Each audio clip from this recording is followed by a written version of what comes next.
हाँ, जय हिंद सभी को बेटा। सबसे पहले तो आप सभी का हार्दिक अभिनंदन और स्वागत।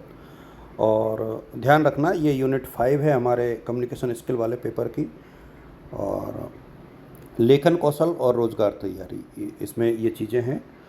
और इसमें कौन कौन सी चीज़ें आती हैं वो देख लीजिए आप लोग। एक तो नौकरी के लिए आवेदन, और रिज्यूमे तैयार करना, रिपोर्ट लेखन, इंटरव्यू कौशल, और ग्रुप डिस्कशन, प्रेजेंटेशन, है ना। नौकरी के आवेदन पत्र का लेखन का प्रारूप कैसा होना चाहिए, ये आप लोग यहाँ पर देखोगे। इसमें इंट्रोडक्शन होता है, औपचारिक और स्पष्ट और संक्षिप्त होता है ये। जहाँ शीर्षक, जहाँ आपका दिनांक है, प्रेषक का नाम है, पद है, संस्था का नाम स्पष्ट रूप से लिखें। बिल्कुल सारी चीज़ें क्लियर होनी चाहिए, ये आप लोग देख लें। बहुत लंबा पत्र नहीं लिखें।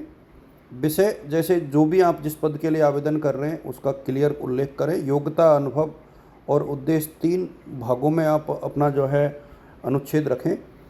भवदीय और आपका आज्ञाकारी के साथ हस्ताक्षर और दिनांक जरूर करें। ये देखिए, ये महत्वपूर्ण चीज़ें आपके आवेदन पत्र की। इसी प्रकार से अब जैसे आवेदन पत्र में सबसे पहले क्या लिखा जाता है, दिनांक और पता। आवेदन पत्र की भाषा कैसी होनी चाहिए, औपचारिक और विनम्र। सब्जेक्ट लाइन में क्या होना चाहिए, विषय पंक्ति जो पत्र का उद्देश्य बताती है। आवेदन पत्र कितने पृष्ठ का होना चाहिए, 1 पृष्ठ का। पत्र के अंत में क्या लिखते हैं, संलग्न की सूची और हस्ताक्षर। फिर रिज्यूमे का निर्माण। तो रिज्यूमे एक पेशेवर पहचान होती है जहां आप बहुत संक्षिप्त में सिस्टमेटिक तरीके से आप जिस पद के लिए आप जा रहे हो वहाँ एक ही साइट में पता लग जाए कि आप क्या हो। तो इसका स्ट्रक्चर बहुत क्लियर कट होना चाहिए, जहां आपका नाम और ये सारी चीज़ें मेंशन हो। आपकी जो स्किल्स हैं उसके बारे में बिल्कुल पता होना चाहिए, जहाँ टेक्निकल और सॉफ्ट स्किल्स। सामान्य गलतियां नहीं होनी चाहिए, ये बहुत ज़रूरी है, क्योंकि रिज्यूमे को देखने वाला एक नज़र से ही देखता है, रिज्यूमे को पूरा नहीं पढ़ता है, लेकिन वहाँ से उसको आइडिया लग जाता है आपके बारे में। रिज्यूमे में सबसे पहले क्या होता है, तो नाम और संपर्क। सीवी की लंबाई जो है 1-2 पेज से ज़्यादा नहीं होनी चाहिए। ऑब्जेक्टिव्स के अनुभाव में जो है आपको करियर के लक्ष्य होने चाहिए। झूठी जानकारी देना जो है अनुचित और हानिकारक हो सकता है, क्योंकि पता लग जाएगा। और रिज्यूमे में जो है दोनों प्रकार की स्किल्स आपकी दिखाई दे तो ज़्यादा बेहतर है। रिपोर्ट लेखन इसके बाद अगला है, ये एक औपचारिक दस्तावेज है। जहाँ सबसे पहले देखिए, औपचारिक रिपोर्ट होती है, अनौपचारिक होती है, टेक्निकल होती है, एनुअल होती है, रिसर्च होती है। सबसे पहले विषय का निर्धारण करें, उसके लिए डाटा इकट्ठा करें, उसका एनालिसिस करें आप लोग, उसका प्रारूपण करें, देन उसमें संशोधन है तो वो करें। तो रिपोर्ट का देखो मुख्य उद्देश्य क्या होता है, ये निर्णय लेने में सहायता करती है। औपचारिक रिपोर्ट का में कौन सा भाग आवश्यक है, कार्यकारी सारांश। रिकमेंडेशन का अर्थ क्या है, सुझाव और समाधान। रिपोर्ट लेखन की भाषा कैसी होनी चाहिए, स्पष्ट और वस्तुनिष्ठ। रिपोर्ट का पहला चरण क्या है, विषय और उद्देश्य।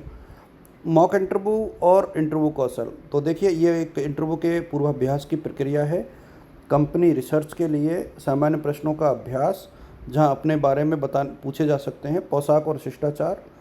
बॉडी लैंग्वेज आपकी अच्छी रहे और सीधे बैठें, मुस्कराएं, हाथों का सकारात्मक उपयोग करें। तो इंटरव्यू में सबसे पहले आपका परिचय पूछा जाता है।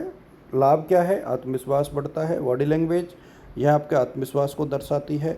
देरी से पहुंचना बहुत अनुचित और हानिकारक हो सकता है आपका। आपकी कमजोरी क्या है, यह प्रश्न आपके आत्मविश्वास और जागरूकता को परखने के लिए पूछा जाता है। ग्रुप डिस्कशन क्या है, इसमें 8 से 10 लोग हो सकते हैं। पहले चर्चा की शुरुआत करें, और पहले बोलने से सकारात्मक प्रभाव पड़ता है। और विचारों में स्पष्टता होनी चाहिए, भाषा में उच्चारण, दूसरों को सुनने की क्षमता, नेतृत्व और तथ्यात्मक जानकारी हो। दूसरों को बाधित बिल्कुल नहीं करें, निष्कर्ष में ज़रूर अपना योगदान दें।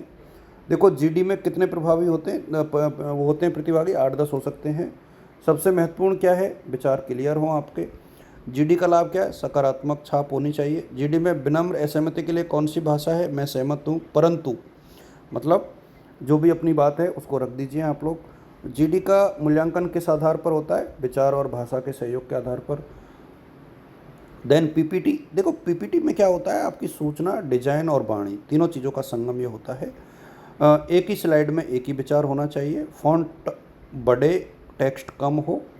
रंगों का सीमित और सुसंगत उपयोग करें। धीरे बोलने की शैली धीरे धीरे हो।